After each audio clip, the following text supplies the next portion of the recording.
Panginoong Hesus kung paano napagpapala ang tao.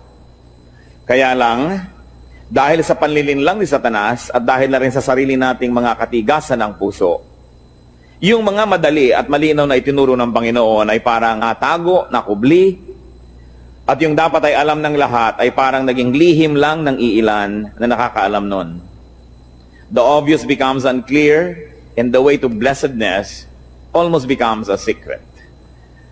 Sabi po sa pangalawang Korinto 4, 2 Corinthians 4:4, the God of this age has blinded the minds of unbelievers. Ang Diyos-Diyosan ng panahon na ito, si Satanas, ay nagbulag sa kaisipan, sa puso ng mga di nananampalataya. Acts 28:26-27.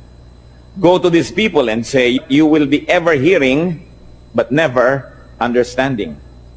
You will ever be seeing, but never perceiving. For these people's heart has become calloused. They hardly hear with their ears, and they have closed their eyes. Isa pong malungkot na description ng mga tao na naging bulag sa katotohanan ng Diyos, tumigas ang puso, nabingi ang mga tainga, at di na nakakakita. Ang mga pinagpalang tao po ay pinagpala dahil sila'y nakakakita. Mahalaga na ang mata ay nakakakita at ang tainga ay nakaririnig. Blessed people are blessed because they see. What they see is almost a secret to the ungodly. At yan po ang tema ng ating pag-aaral ngayon, 3 secrets of blessed people. Ang 3 lihim ng mga taong lubos na napagpapala. Na dapat sana'y hindi lihim, subalit dahil sa kabulagan ng marami, nagmumukha tuloy na lihim. Luke 6:37-38. Ang nagsasalita po dito ay ang Panginoong Hesus. Do not judge, and you will not be judged. Do not condemn, and you will not be condemned. Forgive, and you will be forgiven. Give, and it will be given to you. A good measure, pressed down, shaken together, running over, will be poured into your lap. For with the measure you use, it will be measured to you.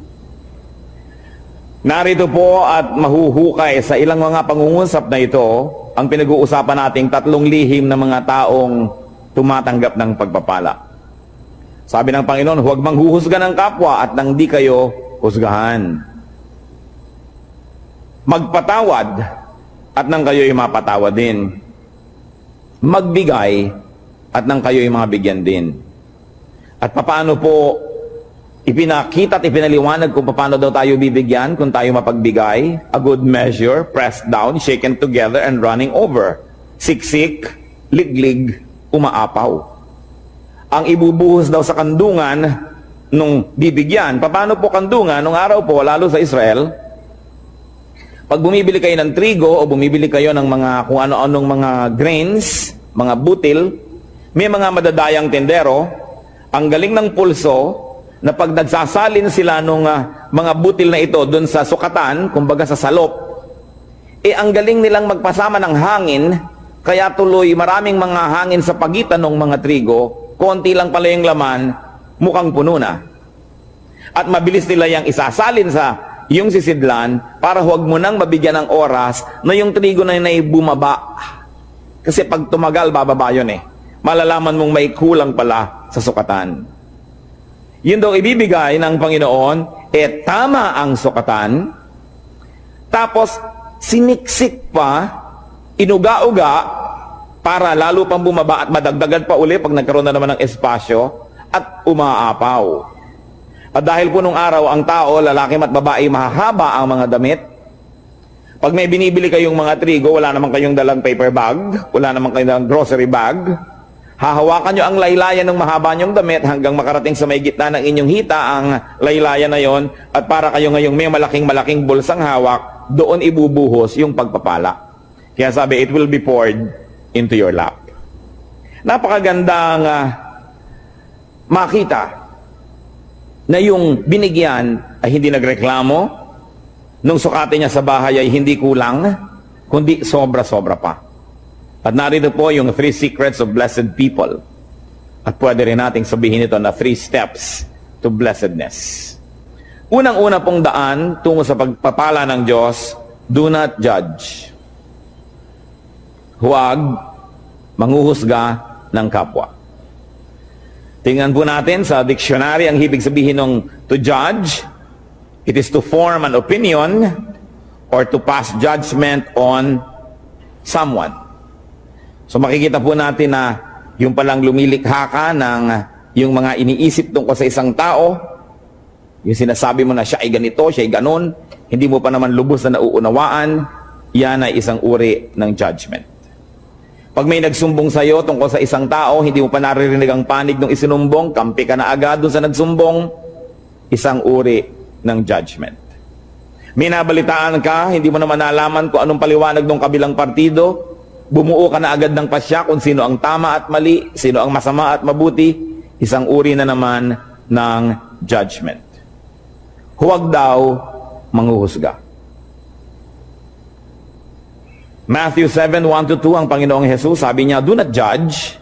This is another echo of what was said, or you too will be judged. For in the same way you judge others, you will be judged. And with the measure you use, it will be measured to you. What will happen if we judged? Ano pong mangyayari pag tayo naghatol sa kapwa? Malinaw na malinaw ang sinabi. You too will be judged. Pag ikaw ay humatol, hahatulan ka rin, nino, ng tao at ng Diyos. Di po ba't pag may mga sinasabi sa iyong, dapat malinis ang bahay mo, dapat ganitong ginagawa mo, dapat ganyan ka, sasabihin ng iba, bakit ikaw? Kasi ikay humahatol, hahatulan ka rin. Pero, ang mas masakit doon, hahatulan ka ng Diyos. At yun ang mabigat na hatol. At ano naman po ang problema kung hahatulan tayo ng Diyos? Well, you will be found guilty. Tiyak na pagka Diyos ang naghukom sa atin at tayo'y sinukat, tayo'y kulang. Tayo'y tinimbang, siguradong tayo'y kulang. Sapagkat sabi sa Romans 3:23, for all have sinned and fall short of the glory of God. Lahat ay nagkasala at kinapos sa kaluwalhatian ng Diyos. May exempted ba? Exempted ba ang mga taga-Bacolod? Exempted ba ang mga taga-Las Piñas? Hindi. Sabi, lahat ay nagkasala at kinapos. Romans 3:10-12, as it is written, there is no one righteous, not even one. There is no one who understands, no one who seeks God. All have turned away, they have together become worthless. There is no one who does good, not even one. Sa tingin ng langit, walang gumagawa ng tama. Lahat ay nagkakamali, panapanahon lang. Kung minsan ay tamang-tama ka ng 2 araw, sa pangatlong araw, nadapa, may mali na. Yun namang iba, hindi na talaga tumabangon sa pagkakadapa, permanente nang nakadapa. Sobra nang nasanay sa pagkakasala. Wala daw nakauunawa. Pero sasabihin natin, hindi po ba may ginagawa kaming tama? Subalit sabi rin sa Bible, ang pinakamagaganda at pinakamalilinis nating gawa ay para lang basahan. Kung ito ay hahambing sa kalinisan ng Diyos, kulang at kulang pa rin. Kaya walang maaring magyabang na sasabihin niyang ako'y tama, so pwede na ako ngayong manghusga ng iba. Ako'y maayos, so pwede ko na ngayong hatulan ng ibang hindi maayos. Sapagkat maaring maayos kayo ngayon, hawak niyo ba ang bukas? Nakatitiyak ba tayo? Napakarami pong naririnig ko nung araw, mga magulang, kung pintasan yung mga anak na dalaga ng kapitbahay, ng mga tagarong kabilang kalye, pagkatapos, kung lumaon yung mga sarili nilang anak na dalaga ang mga napapariwara, di wala na sila ngayong masabi, dahil nauna na ang paghatol nila doon sa iba, sabi pa naman, kung anong panukot mo sa iba, ganun ka susukatin. Sobra kang mahigpit sa iba, magiging mahigpit din sa iyo ang Diyos. Yan ang problema pag tayo po'y humahatol agad. Genesis 6:5, nung nilikha ng Diyos ang tao at kutakot-takot na kasalanan at mga kasamaan ng ginawa ng tao, the Lord saw how great man's wickedness on the earth had become, and that every inclination of the thoughts of his heart was only evil all the time. Nakita ng Panginoon kung gaano naging kasama ang puso ng tao, na wala siyang hinahangad, iniisip, kundi ang gumawa ng kasalanan. What will happen if you did not judge others? Well, you will not be judged. Yun ang blessedness. You will not be judged by people. Kasi hindi ka mapagsasabang, bakit ikaw? Bakit ikaw? Kasi wala kang binibitawang mga salita na humahamak sa iba at humahatol sa iba. So bakit kasi silipin? Pero ang mahalaga, God will not judge you. Hindi ko po alam kung naranasan nyo na mga kapatid, mga kaibigan, na talagang may ginawa kayong masama, talagang mali, tapos huling-huli kayo at wala na kayo talagang maikakatuwiran at ang kailangan nyo na lang talaga awa ng kapwa. Ang kailangan nyo na lang talaga maunawaan kayo, patawarin kayo. Kung tayo nalagay na sa ganung mga kalagayan, alam natin kung gaano kahina ang posisyon ng isang taong may kasalanan. Kaya ang inaalok ng Panginoon, patawad. Napakataas ng Diyos at sa kanyang kabutihan, sa ating mga kabigo ang siya'y abutin, ay minarapat niyang dumukwang, yumuko at tayo'y abutin. Lumilinis tayo, hindi dahil tayo malinis, kundi dahil tayo'y pinapatawad lamang. Kaya tayo na tumatanggap ng patawad ng Diyos, sino tayo para hindi magpatawad ng iba?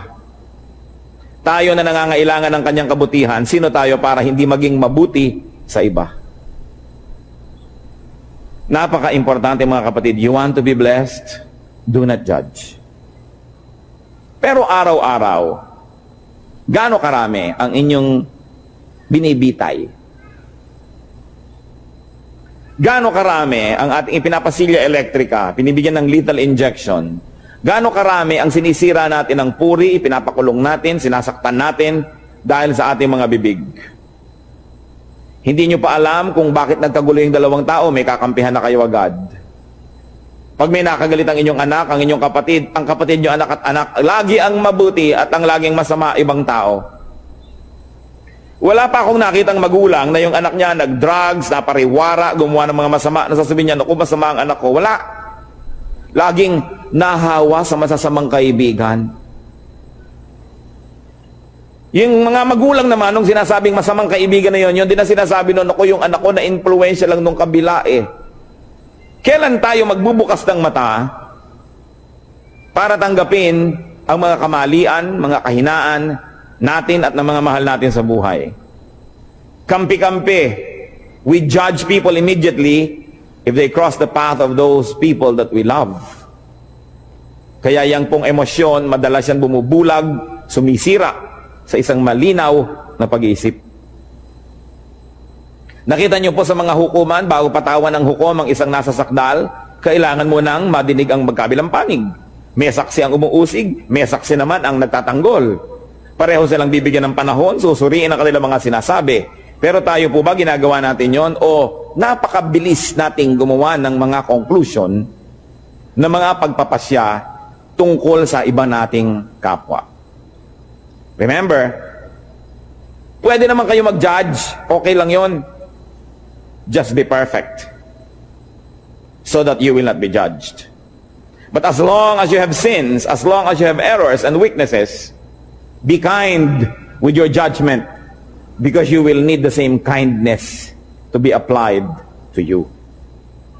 Do not judge if you want to be blessed. Ngayon po yung verse 37 ng Luke 6 na binabasa natin, forgive and you will be forgiven. Pangalawang hakbang tungo sa pagpapala, second step to blessedness, forgive. Magpatawad. Ano po bang kahulugan sa diksyonaryo ng forgive? It is to stop blaming, tigilan na ang paninisi, or to absolve from payment, huwag nang singilin pa. At hindi pinag-uusapan dito ang pera o utang. Mabuting malinaw. Ang pinag-uusapan po dito yung mga utang sa loob na nasaktan kita, sige na, huwag nang singilin. Nagkamali ako sa iyo, sige na patawarin. Nagkulang ako sa iyo, sige na punan. Do not collect or take revenge. Balance the sheets. Kung meron pong metro, sige na, i-return na yung reading sa zero. Huwag nang matuos. Magpatawad. Gaano po sa ating karami ang may dala-dala dito sa puso na lason? Asido, dahil hindi tayo nagpapatawad ng kapwa. Mga misis, na pinagtaksila ng inyong mga asawa once upon a time, napatawad nyo na ba? Kasi kung hindi pa kayo nagpapatawad, kahit pa nga kayo yung agrabyado, magiging dalawa ang pagka-agrabyado nyo. Kasi di rin kayo patatawarin. Na bagamat hindi kayo naging taksil na asawa, maaring may iba naman kayo ibang kasalanan na iuusig din sa atin ng langit.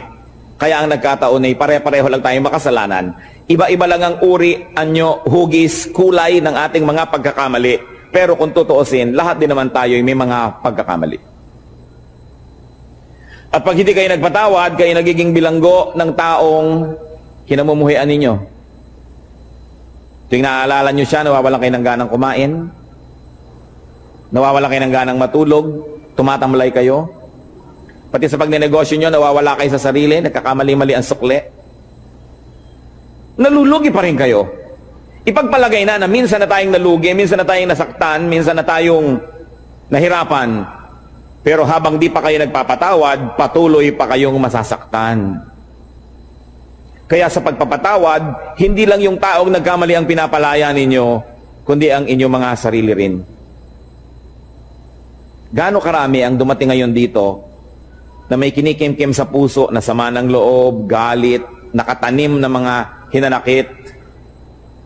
Sayang ang pagpunta nyo rito kung lalabas pa kayo sa pinto ng bulwagang ito na dala-dala nyo pa rin yan pauwi. Alam nyo po ba na kayo'y kinatagpo ng Panginoon ngayon, hindi ito isang aksidente, sapagkat nais niya tayong lahat palayain mula sa spirito ng hindi pagpapatawad. Kung ang Panginoong Jesus na walang kasalanan, hinampas, sinaktan, ipinako, pinagbuhat ng mabigat na troso, inalipusta, dinuran sa muka, binunutan ng bigote, sinampal, pinagsabihan ng mga masasakit na salita, sa kabila ng kanyang pagbuhay sa mga patay, pagpapagaling sa mga may sakit, pagpapakain sa mahihirap, sa kabila nun ay siya'y nagawa ng masama, subalit siya'y nagpatawad. Sino naman tayo para hindi magpatawad? Meron din naman tayong nagawang mga masasama. What will happen if you forgave? You will be forgiven. Kuminsan po, nalulungkot ako makita ang marami nating kababayang napaka mga relihiyoso. Nagpapapako sa krus, naghahampas sa sarili, hinihiwa ng blade ang mga likod, dumidipa, lumuluhod sa munggot asin, naglalakad ng paluhod, pinahihirapan ng sarili upang mapatawad sa kanyang mga kasalanan. Hindi naman lihim ang daan tungo sa kapatawaran. Hindi sinasabi ng Panginoon na, para patawarin kita, pahirapan mo ang sarili mo, saktan mo ang sarili mo. Ano po ba ang Diyos natin? Sadistang Diyos? Na ikalulugod niya na makita na tayo nahihirapan, nagdurugo, nagpapawis ng dugo? Hindi siya ganon. Hindi hinihingi ng Diyos ang ating mga sakripisyo para niya tayo patawarin. Ang sinasabi lang ng Diyos, magpatawad ka sa kapwa mo at mapapatawad ka rin ng langit. Hindi natin kailangan gawin yung mga mahihirap na ginagawa ng marami. Kaya nakakalungkot po sapagkat po ang Biblia, ang salita ng Diyos ay hindi nakabukas at hindi tinatanggap ng bukas na puso. Maraming ginagawa ang taong nasasayang. Pinipilit niya magpunyagi, maghirap. Subalit hindi naman pala yun ang hinihingi ng Diyos. Magpatawad ka lang sa kapwa. Kaya kung tutuusin, parang mapalad ka pa nga pagka marami nagkamali sa'yo Kasi marami ka rin mapapatawad. Therefore, you position yourself in the path of God's forgiveness. That's why everything that happens can be a blessing. If only you would open your eyes and see that our God is a God who dispenses blessing everywhere, every time, in every situation. What will happen if you did not forgive others? Ano naman ang mangyayari kung di kayo magpatawad? Matthew 6:14-15. Ito po ang sabi ng Panginoong Jesus. For if you forgive men their sin against you, your heavenly Father will also forgive you. But if you do not forgive men their sins, your Father will not forgive your sins. Yan po yung dasal nating Ama namin. Patawarin mo po kami sa aming mga utang, gaya rin naman ang pagpapatawad namin sa nagkakautang sa amin. Forgive us as we forgive those who trespass against us. Patawarin mo kami, gaya rin naman ang aming pagpapatawad. So ang sinasabi, Lord, kung kami po ay mahilig magbigay ng patawad, edi mahilig din kayong patawarin kami. Kung ayaw po namin magpatawad, huwag nyo rin kami patawarin. At kung binibigyan po namin ng limitasyon ng aming pagpapatawad, na sinasabi natin, pangatlong beses mo nang ginawa yan, sa susunod, di na kita patatawarin, Lord, ganun din pong gawin nyo sa akin. Pag 3 beses na ako nagkaroon ng isang kasalanan paulit-ulit, sa ika-4, huwag nyo na po akong patawarin. Nauunawa po ba natin ito? Na kung tayo hindi nagpapatawad, tayo rin ang nalulugi. Forgiveness is a bridge. Don't burn the bridge over which you too must pass.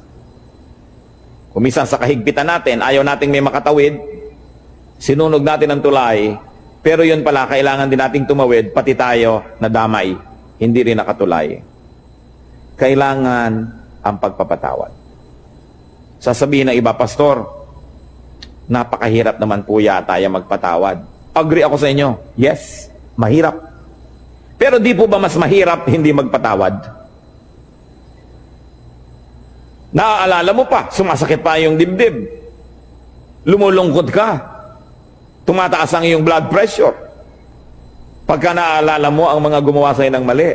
Mahirap magpatawad, pero mahirap ding hindi magpatawad. Hirap din lang at hirap ang gawin nyo na yung sa panig ng Panginoon, yung inuutos niya magpatawad. At yan po ang dalangin ko ngayon. Kung tayo mayroong daladala sa puso, dapat patawarin. Siguro parang pelikula na pumapasok sa screen ng inyong utak ang mga mukha ng mga taong ito. Patawarin nyo na. Alang-alang kay Kristo.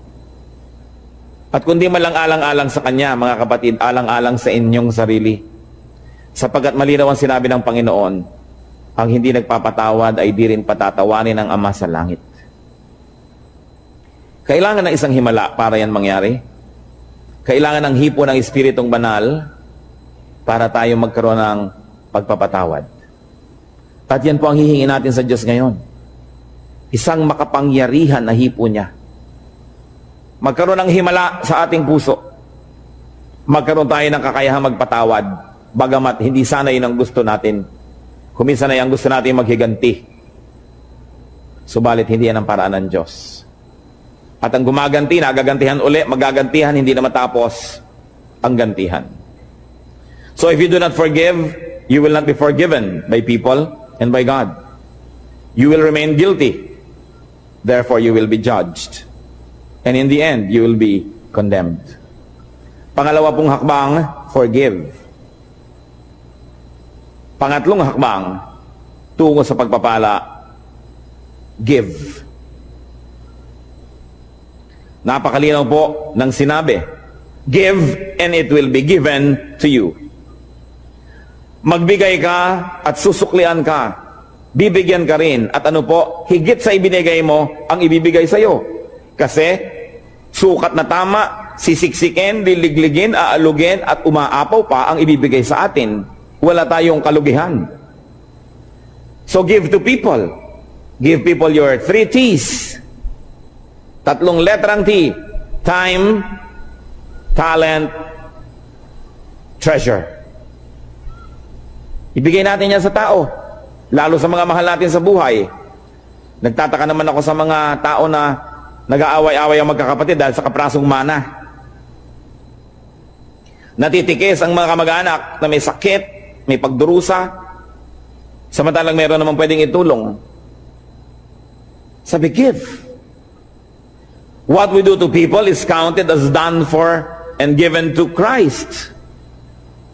Alam niyo po ba na ang pagbibigay sa tao, lalo yung hindi nakakaganti, hindi makakapagbayad, ay inaari ni Kristong sa kanya ibinigay, at kung ganon, siya ang magbabayad. Ano po ba ang tunay na pagbibigay? Yung ang binibigyan mo ay walang kakayahang gumante ng mabuti rin. Kasi kung may kakayahan, binigyan mo lang, baka investment lang yan, puhunan, namumuhunan ka lang. Nagbibigay ka ng maganda dahil may kapangyarihan siyang magsukli sa iyo sa panahon na kailangan mo siguro ang tulong niya. Hindi nyo ba napapansin, pagka mayaman ang may birthday, mahal ang mga regalo? Tapos pagkapwa natin mahirap ang may birthday, kung ano-ano lang ng mga binalot na kalendaryo, mga tuwalyang may mga sulat na inchik na good morning, na isang laba mo lang, gapak-gapak na. Kasi mahirap ka eh. Baka hindi ka makapagbigay ng mamahalin sa birthday niya, so ba't kanya bibigyan ng mahal? So hindi nagbibigay, namumuhunan. Pero kung tayo po ay mga kamaralita, may nagregalo sa atin ng napakahalagang bagay, alam nilang hindi natin kayang suklian yon, yun ang tunay na nagbigay. So pati po ang ating mga pagbibigay susuriin natin, tayo ba'y nagpapadama lamang, namumuhunan lamang, o nagbibigay talaga? Sa palagay niyo po ba ay maipagkakaila natin sa Diyos ang tunay na laman ng ating puso? Ang Diyos ang sumusukat, maging na mga iniisip natin na lingid sa ating kapwa-tao. At sabi nga sa Bible po, sa oras ng paghuhukom, sasabihin ng Panginoon, hali kayo mga hinirang, mga pinagpala, nagugutom ako, pinakain ninyo ako, nagiginawa ko, binigyan nyo ako ng balabal, may sakit ako, dinalaw nyo ako, nakulong ako, nasa piitan, helpless, powerless, pinuntahan ninyo ako, handito ang inyong gantimpala. At sabi ng mga tao, kailan naman po namin nakita na ganun kayo? Diyos naman kayo. Sabi ni Lord, aba, lahat ng taong tinulungan ninyo, inaari ko na sa akin nyo yun ginawa. May tanong ako sa inyo, may gumawa ng mabuti sa anak nyo, di ba tinatanaw nyo? Di ba mas natutuwa pa nga tayo na sa birthday ng anak natin may nagregalo kaysa sa sarili nating birthday? Di ba't kung may mga regaluhan sa Pasko, tinitingnan nyo yung anak nyo kung may nag-aabot man lang kahit isa at nasasaktan ang puso nyo na walang nagbibigay sa kanya? Lahat ng tao likha ng Diyos. Mahal niya ang lahat ng tao. Pag nagbigay ka sa isa niyang minamahal na tao, lalo yung kapuspalad, yung walang pumapansin, hindi kaya niya alam? Hindi kaya niya tinatandaan? At sasabihin niya, balang araw, susuklian ko ang kabutihan mo. Kahit ngayon pa lang, susuklian ko na, sapagkat mabuti ka dito sa aking mga nilalang. Di ba't pag may sumasakit sa kalooban ng ating mga anak ay tayo unang-unang nasasaktan? So kung may sinasaktan kang tao, sa palagay mo ba hindi mo sinusugatan ang puso ng Diyos? Kung meron kang taong hinuhusgahan, pinag-uusapan, chinichismis, inaagawan ng asawa, inaagawan ng pera, nilalamangan, hindi kaya natin pinalulungkot ang puso ng Diyos. Kaya ang sabi niya sa Matthew 25:45, I tell you the truth, whatever you did not do for one of the least of these, you did not do for me. At yung kabaligtaran naman noon sa verse 40, sabi niya, whatever you did for one of the least of these brothers of mine, you did for me. Kung ano, ang buting di mo ginawa sa kanila, ay sa akin mo ipinagkait at ako ang sisingil sa iyo. At kung ano naman ang buting ibinigay mo sa kanila, ako ang tatanaw ng utang na loob na yon. Ako ang magsusukli. Lalo pangat walang nakapuri sa iyo, walang nakapansin, hindi ka binigyan ng plaque, hindi ka pinagpagawa ng monumento. Ako ang nakakaalam ng lihim mong kabutihan. At sabi sa Biblia, yung ama na nakakaalam ng mga lihim na gawang kabutihan, ang siyang magbibigay sa atin ng pagpapala. Whatever we give to people, we give to God. And if you give to people, therefore you give to God, why will you not be blessed? Sasabihin iba, aba kailangan wise. Bakit ko bibigyan yan? Di ako nawalan. Yung iniipon ko ang nabawas. Gaano kahirap ba sa Diyos na ibalik ang gusto niyang ibalik? Kung gusto ba kayong pagpalain ng Diyos, may makakapigil sa Kanya.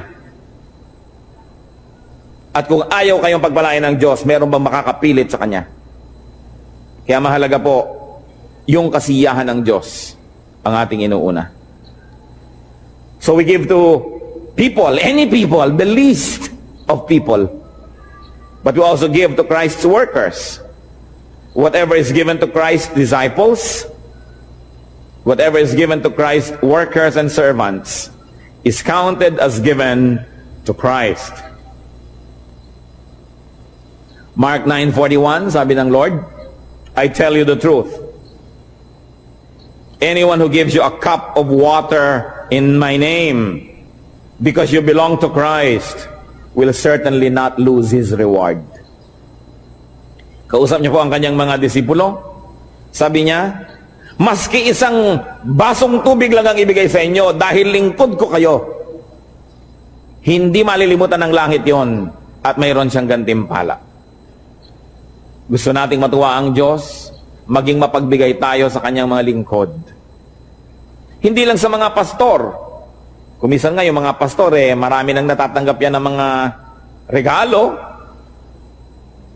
Pero yun bang mga singer, Bible study leader, Sunday school teacher, yung janitor, kasama rin yun sa gawain, yung electrician, yung mga usherette, yung taga-piano, lahat yan ay mga lingkod ng Diyos. Hindi lang ang pastor. Naroon ba naman na darating kayo sa church ay aabutan nyo man lamang ng kalahating kilong longganisa galing sa Lokban? Itong pianista. Sa palagay nyo ba, hindi aariin ng Diyos yun, nasa Kanya ibinigay? Lingkod niya yon. Mag-isip-isip tayo mga kapatid, sapagkat maiksi ang buhay. Kakaunti ang mga araw at bilang. Kailangan bawat araw, meron tayong nabibigyan, may nagagawa ng mabuti. Sapagkat ang lahat ng yan ay tinutuos ng langit. Pero mas mabuti sana na hindi natin ginagawa yan dahil tinutuos, kundi dahil talaga ang puso natin ay naging makadiyos na at ang likas sa Diyos ay mapagbigay.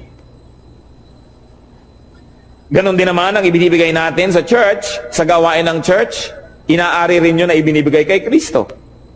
What is given to the church is counted as given to Christ because the church is His body. Sabi po ng Ephesians 5:23, Christ is the head of the church, His body, of which He is the Savior. Kung ang iglesia, ang kapatiran ay si Kristo ang ulo at ang lahat ng narito ay bahagi ng kanyang katawan, kung may sinasaktan tayo na tao sa church, meron tayong tinitikis na gawain, may tinatalikuran tayong mga duty, di ang tinitikis natin ay mga bahagi ng katawan ni Kristo. Pwede bang mahal mo ang isang tao, inaayos-ayos mo yung mukha, pine-facial mo, minamasa-masahe, pagkatapos, pinuputol mo yung mga daliri, minamartilyo mo yung tuhod. Pwede ba yun? Dahil si Kristo ang pinuno ng iglesia, mamahalin natin ang lahat ng bahagi nito. Pagmamalasakitan, aalagaan, tutulungan. What will happen when we give to people, to Christian workers, to the church? We receive back what we give. Siksik, liglig, umaapaw. You can never outgive God. Katulad ng mga lingkod ng Panginoon, mga pastor, mga misyonero na marami nagre-regalo, tiyak na yung mga nagre-regalo doon dahil una nang naregaluhan noong manggagawa na yun ng Panginoon. Siguro na ipanalangin, siguro naturuan, na bigyan ng pangaral, na bless, kaya ngayon nagsusukli. Yan ang sinasabi, pag nagbigay ka, may babalik. Ngayon, kung walang nagbibigay sa iyo, kapatid, edi mag-isip-isip ka rin. Baka naman hindi ka rin nagbibigay kasi. Because if you are a blessing to people, the same people will also be blessings to you. Because life is a circle. Pabalik-balik lang. We inhale, we exhale. Araw, gabi, dilim, liwanag. Give, receive. Yun ang buong circle. Ngayon, kung kayo lamang ay receive ng receive, one way. Nakita po ninyo ang mga estero dito sa Maynila, mga kanal, bakit mabaho? Bakit ayaw lumakad ng tubig? Kasi barado.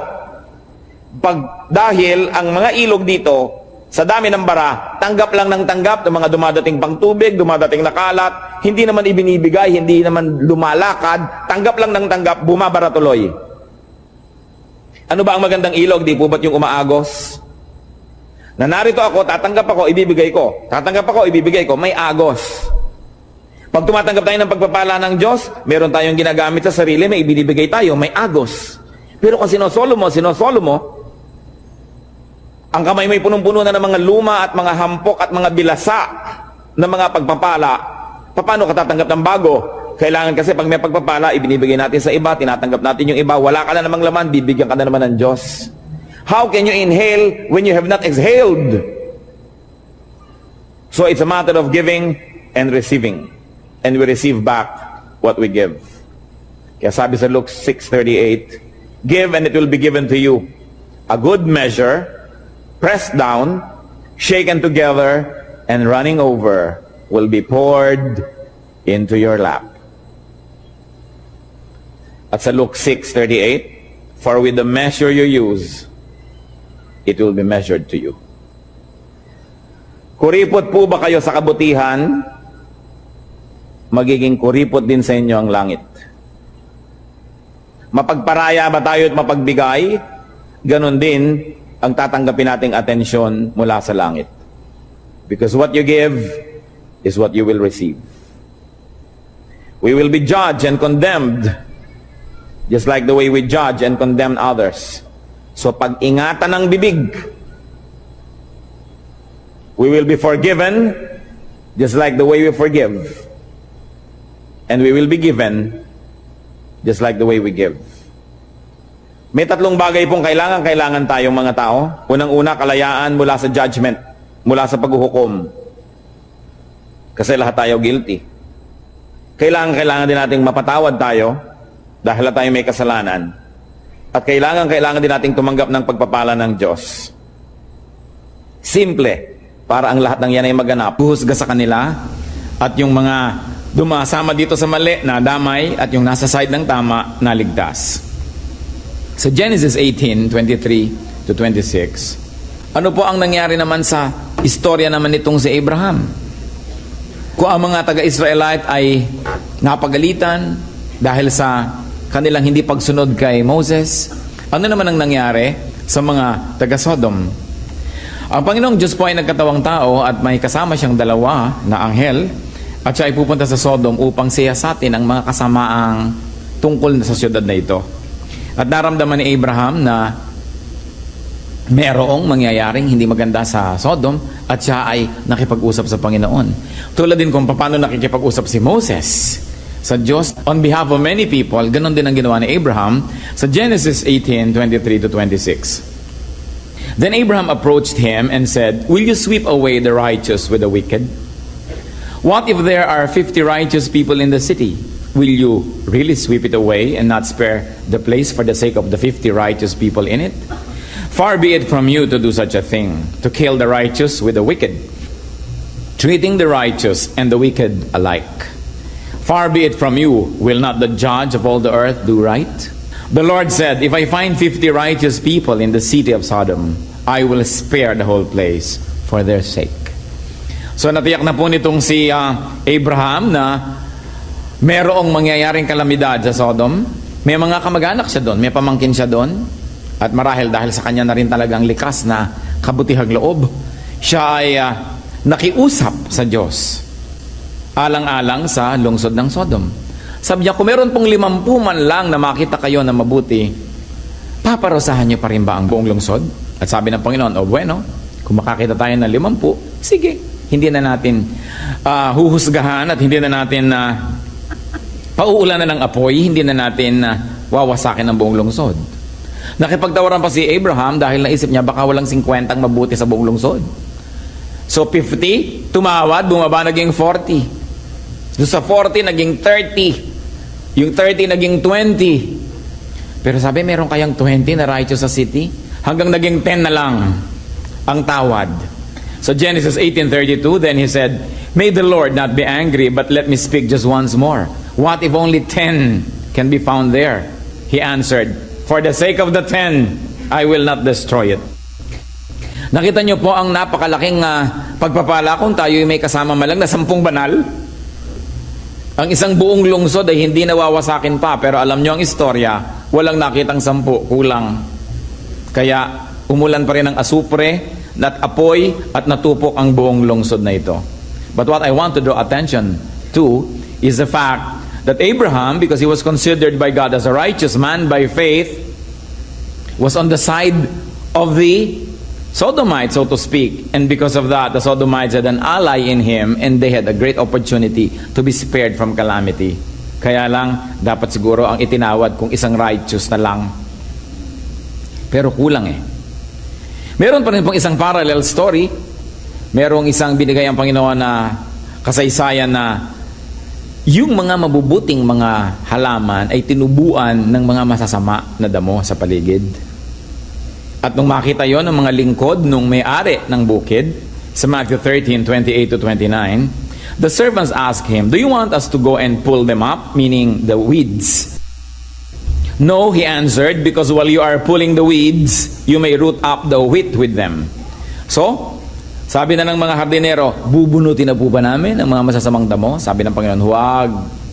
Magkakatabi ang mga ugat, baka magkabuhol pa. Sa pagkabunot ninyo ng masasamang damo, baka maapektuhan ang ugat ng mabubuting damo. Huwag na lang, saka na natin aasikasuhin ang ganyang mga bagay.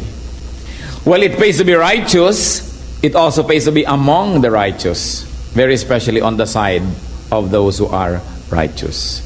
Ang topic natin, the blessings of being with the righteous. Our God, we pray that you may be our speaker.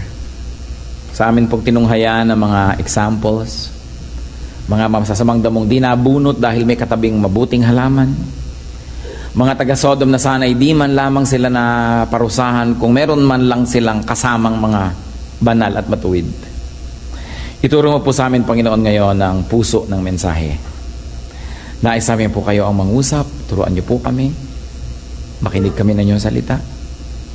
Kung meron pong sagabal para kami ay lubos niyo mapagpala, iwinawaksin namin ito. Kung meron kami mga inaalala, worries, concerns, if there's any physical discomfort or pain, any emotional difficulty, all this, we surrender at your feet. We ask you, Lord, to speak to us. At nawa kailang madinig namin, magbigay kami ng undivided attention to you and to your word. And may your words be medicine for us, be food, be shelter, be protection. Turuan niyo po kami, Panginoon. Mangusap po kayo. We reject all lies and falsehood, and in the name of Jesus, we ask for protection for this assembly, that you may deliver us from evil men and from evil spirits. Speak, Father, we ask you, as we continue to ask you, Lord, to cleanse our hearts, continue to purify us from our sins. May your words be our strength. In Jesus' mighty name we pray. The blessings of being with the righteous.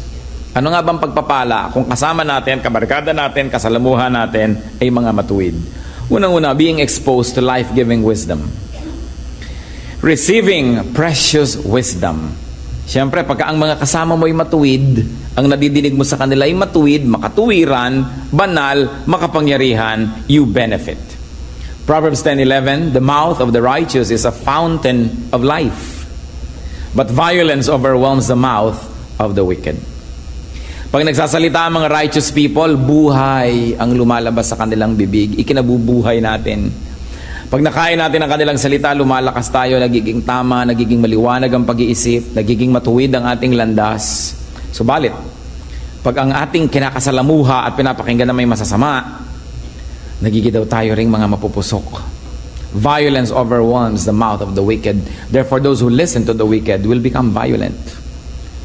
Kaya napakahalaga pinipili ang kasama. Proverbs 10:20-21, the tongue of the righteous is choice silver, but the heart of the wicked is of little value. The lips of the righteous nourish many, but fools die for lack of judgment.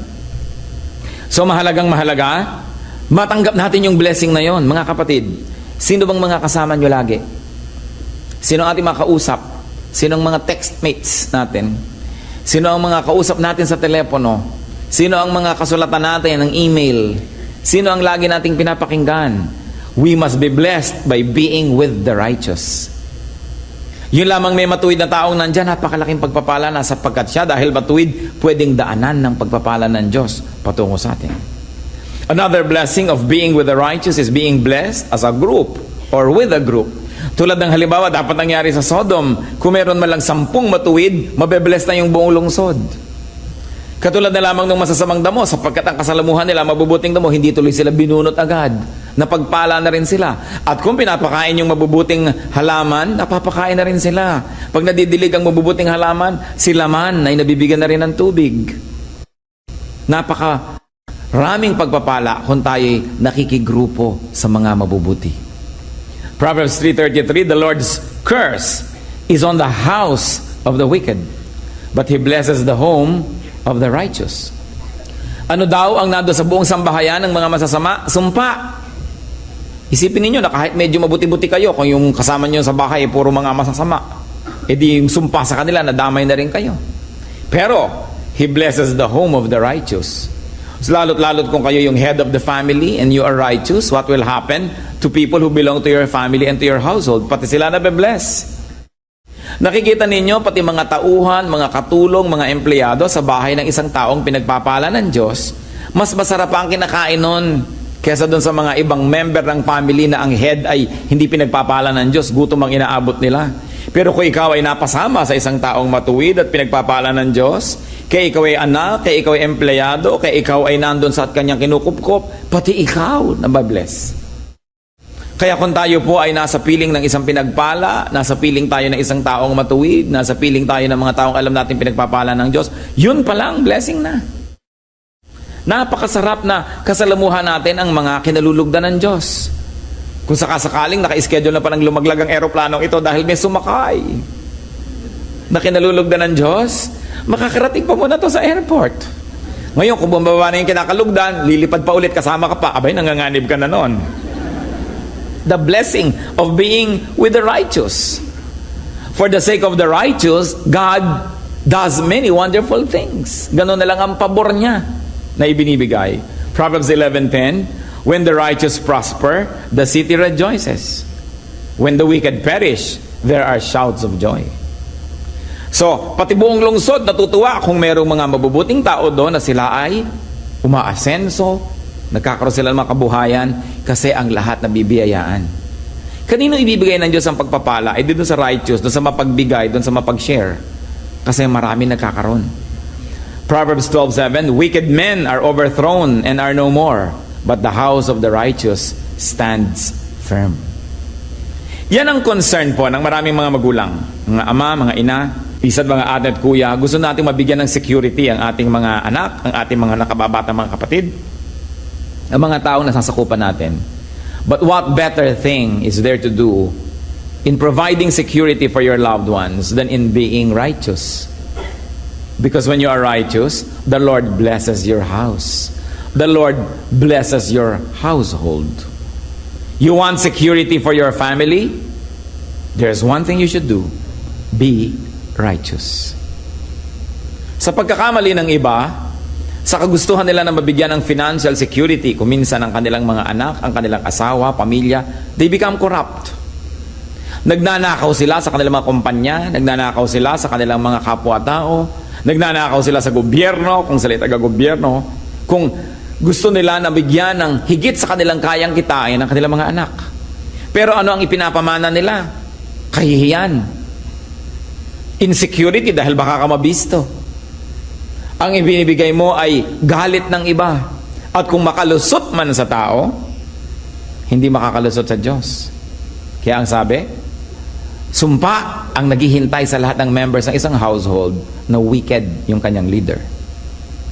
Kaya dapat matuwa ang mga anak o ang mga magulang nila, very honest, very straight sa buhay, kahit na hindi masyadong maraming pera, hindi maraming sobra, pero straight at maayos, godly, you know that God's favor is upon you.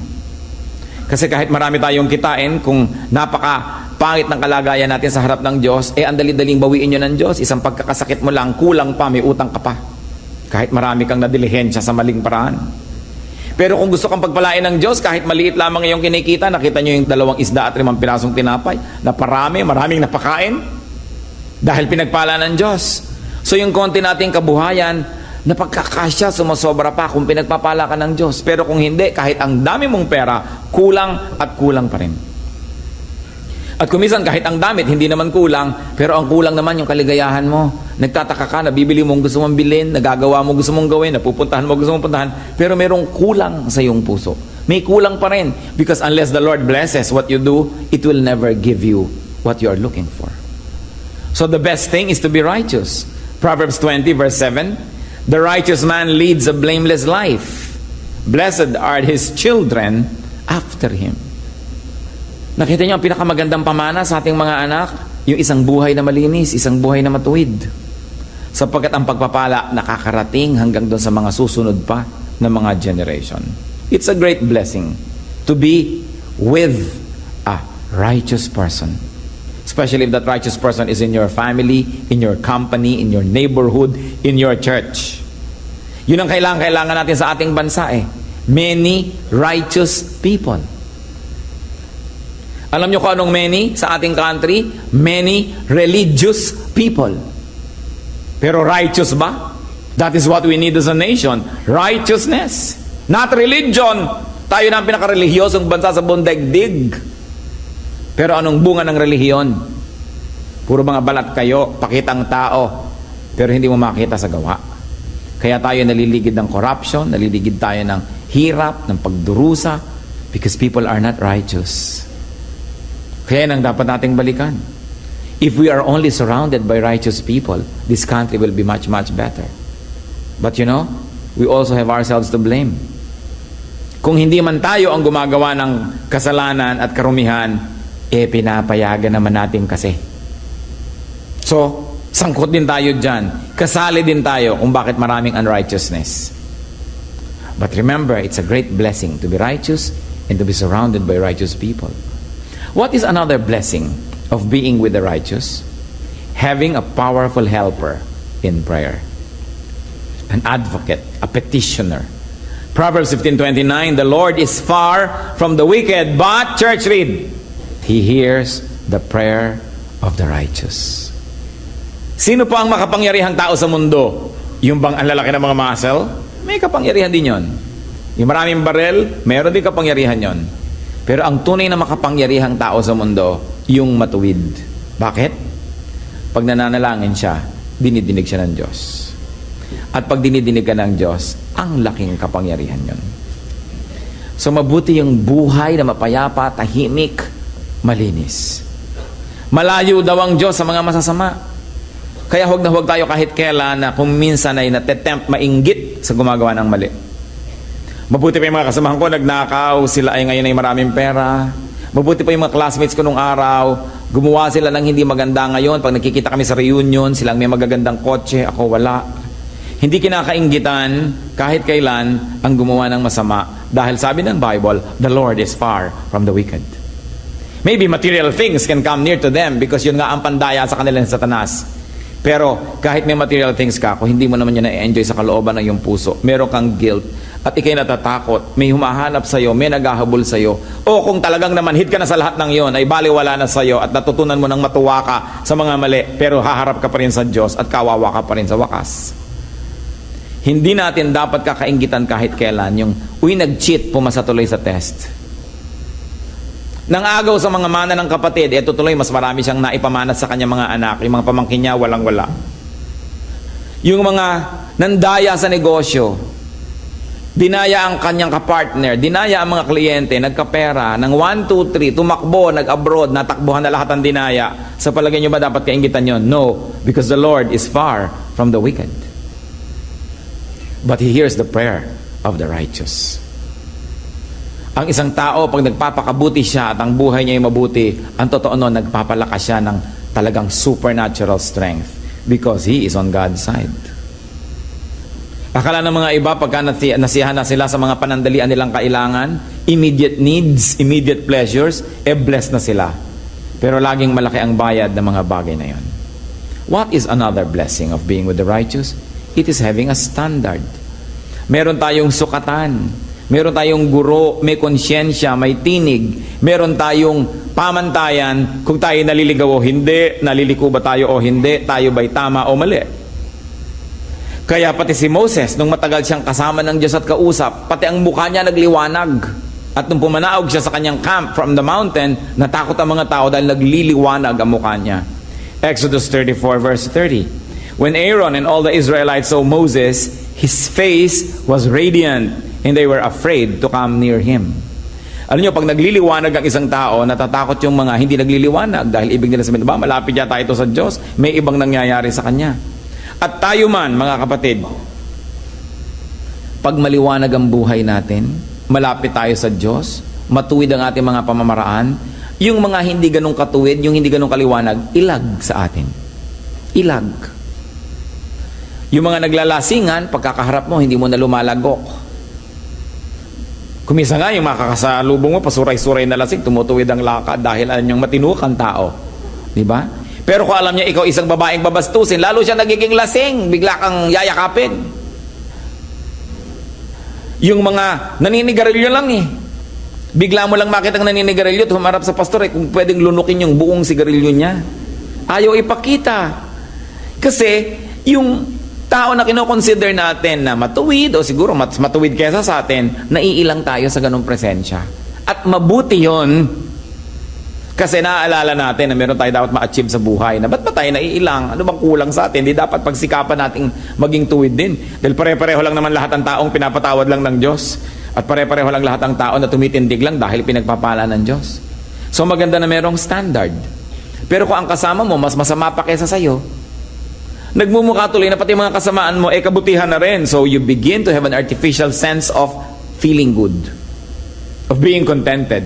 But it's good to be rattled, to be shaken, to know na tinimbang ka, ngunit kulang. Kaya pagka ikaw ay may kasamang taong matuwid, nabe-bless ka dahil, uy, bakit siya? Ay, kaya tuloy pagkakakain kayo, nakasubo ka na ng 3, magpe-pray pa pala siya. Hindi mo malulun-lulun, no? Ang bulalo, pray ka rin. Kasi may kasama kang nagpapaalala sa iyo kung ano ba ang tama na gawin.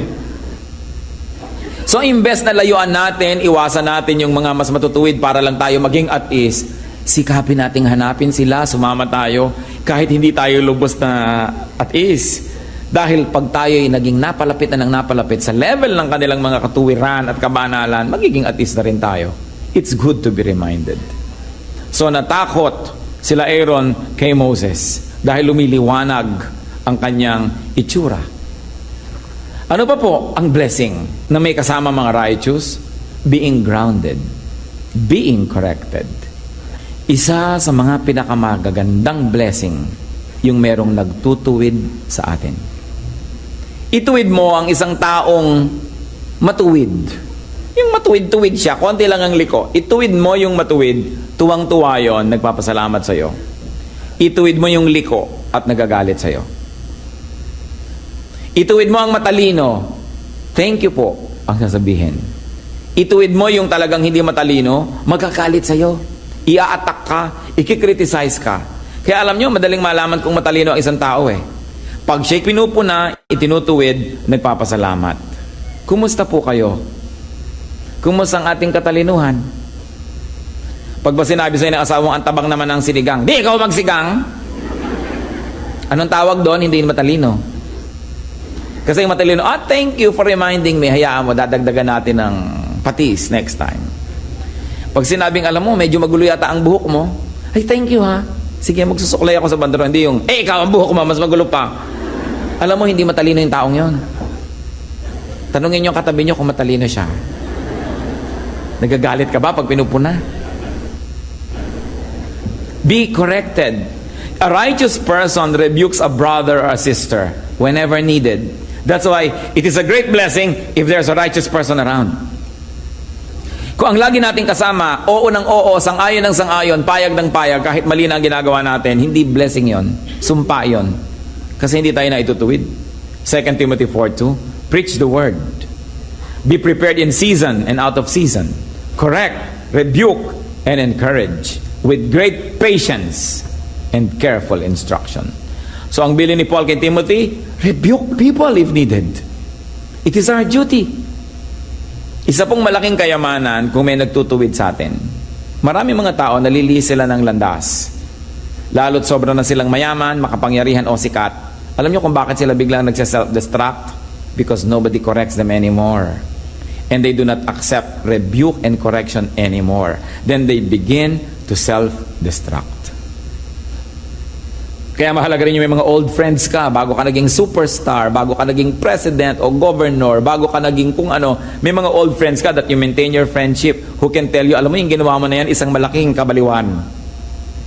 And yet, hindi siya nangingimi, kaya niyang sabihin, at pwede kang makinig. It's a precious, precious wealth to have people who can rebuke us. Another blessing of being with the righteous is being on the safe side. When you are on the side of the righteous, you are safe. Ito pong binabanggit ko na si Moses. Ang gulo-gulo ng mga taong nililid niya.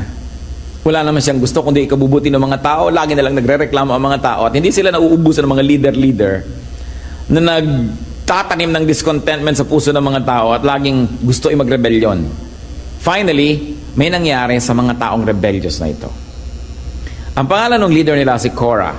At sa number 16, 19 to 35, basahin natin. When Korah had gathered all his followers in opposition to them at the entrance of the tent of meeting, the glory of the Lord appeared to the entire assembly.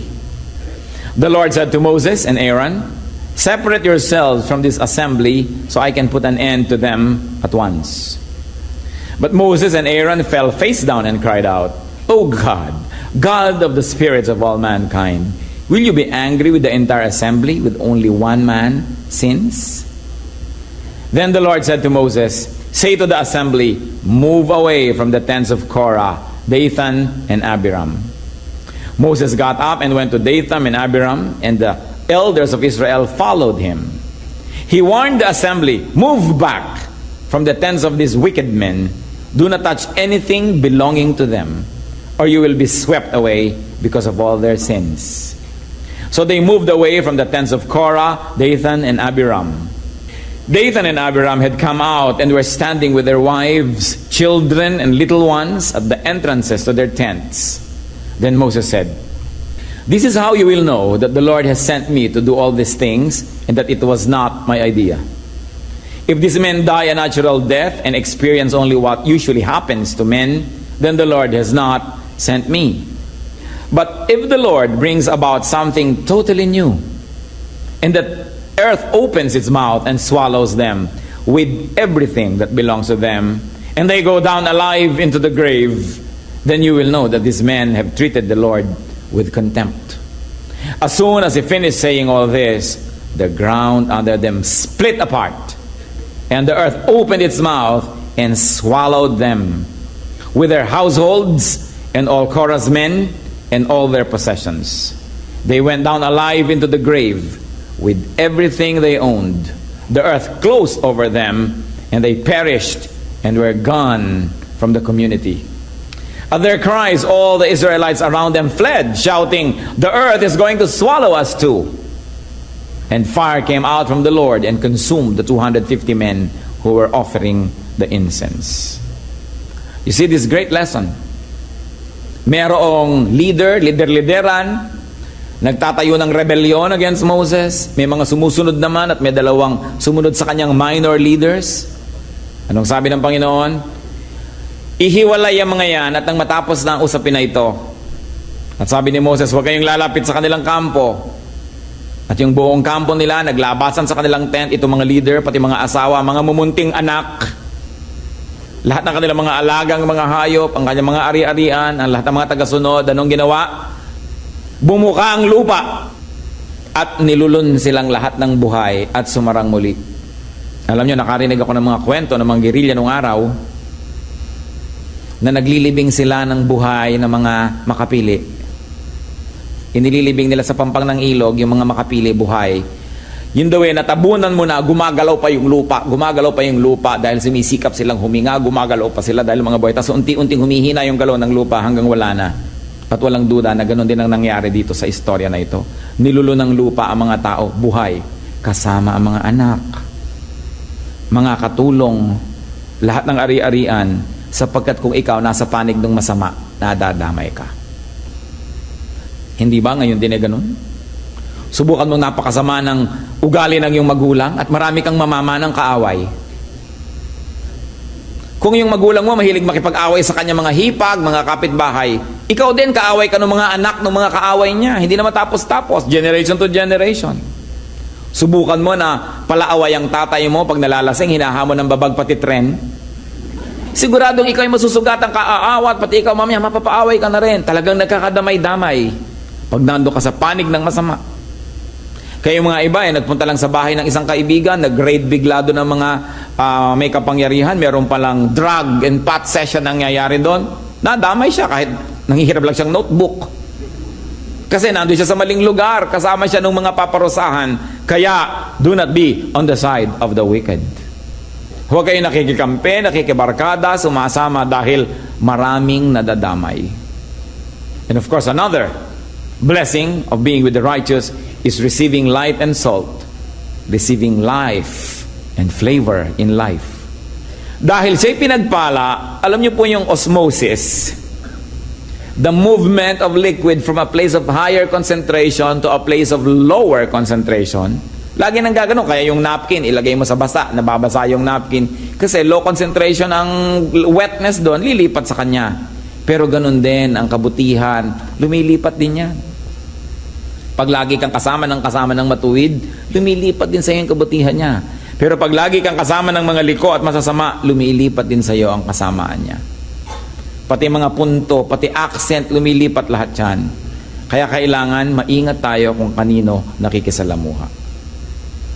Nakita natin, sinabi nga ng Panginoon sa Matthew 5:13-14 that His people are the light and salt of the earth.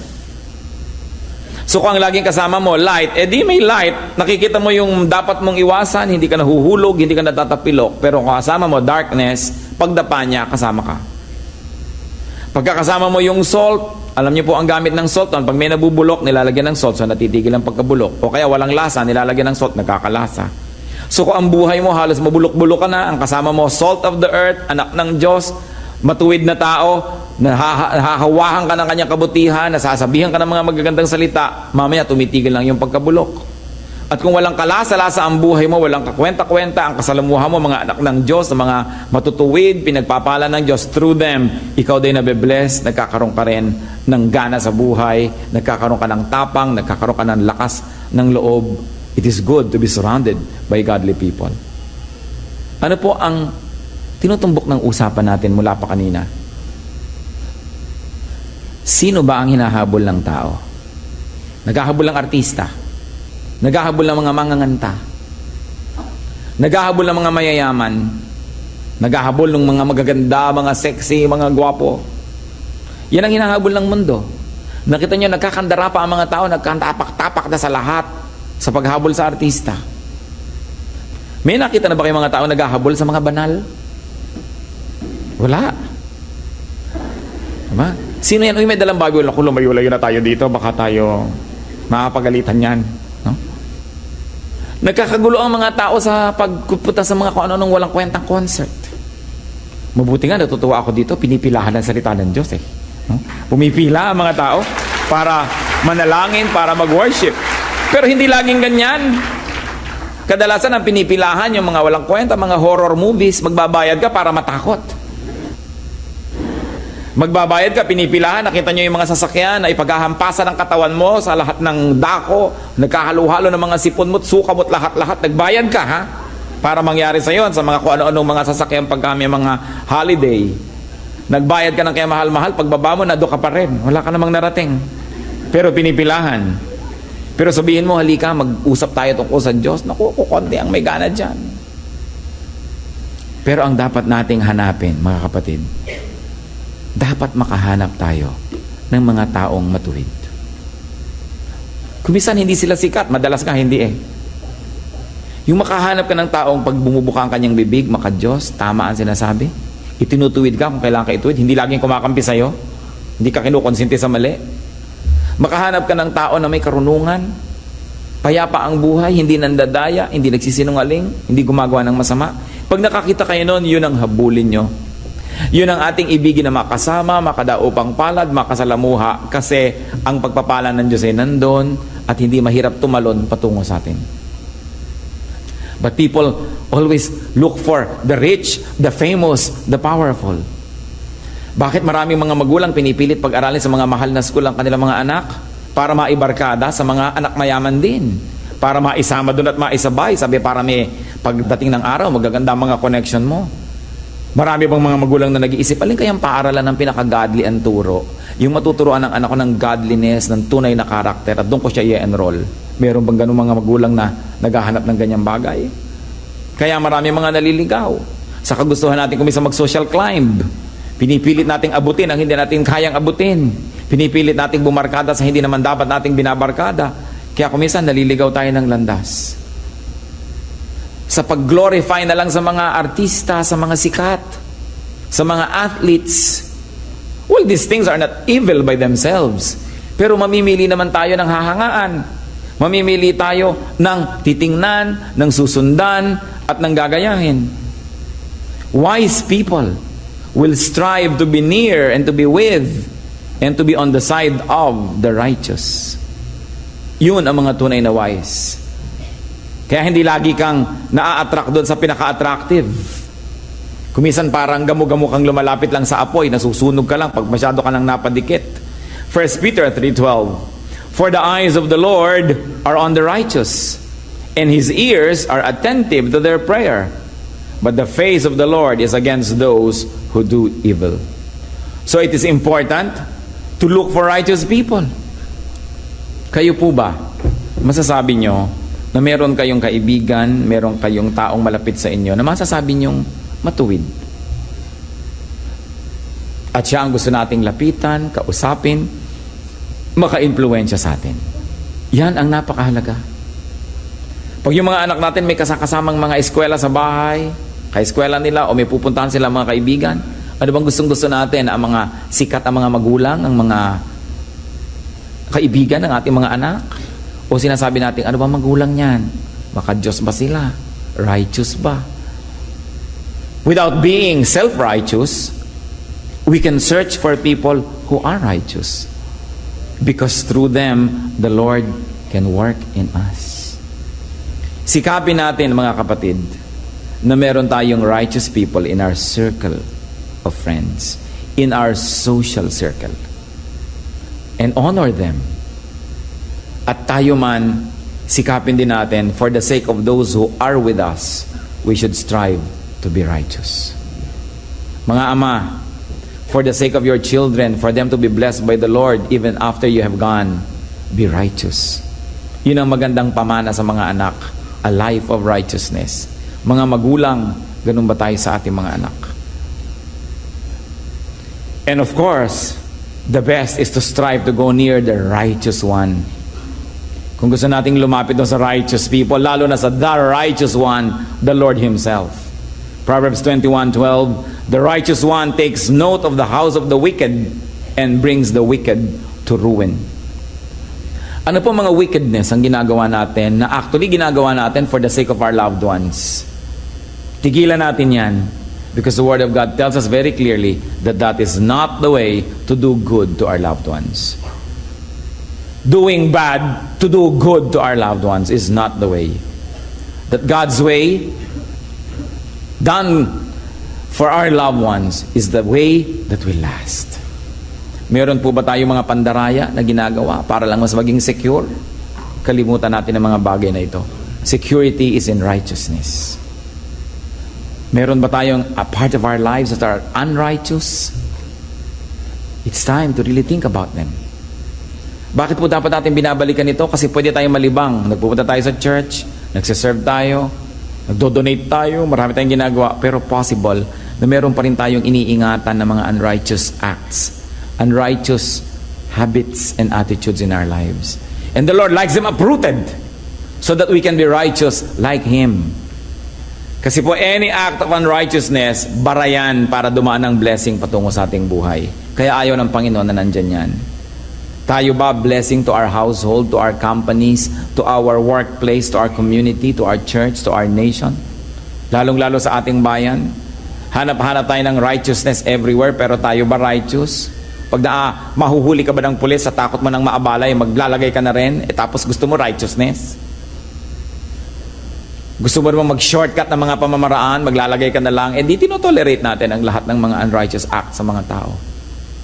We become part of the party to blame. Tapos anong ginagawa natin sa ating mga anak? Sa kagustuhan natin sila kuminsan na mag-excel, baka naman sinisira na natin ang kanilang karakter, sa sobrang natin kapupush. O kaya sa gusto nating excellence nila, pinalaban na lang natin sa lahat ng tao, gumagawa na tayo ng paraan, lagi para na lang siya manalo. Wala tuloy siyang karakter. Ang gusto lang niya, lagi manalo. Winning is not the point, but it is in being righteous, because the righteous are blessed, not the winners. are automatically blessed, but the righteous. Are we so obsessed with winning or with being righteous? Pag mamimili tayo, righteousness o winning, nasa na tayo?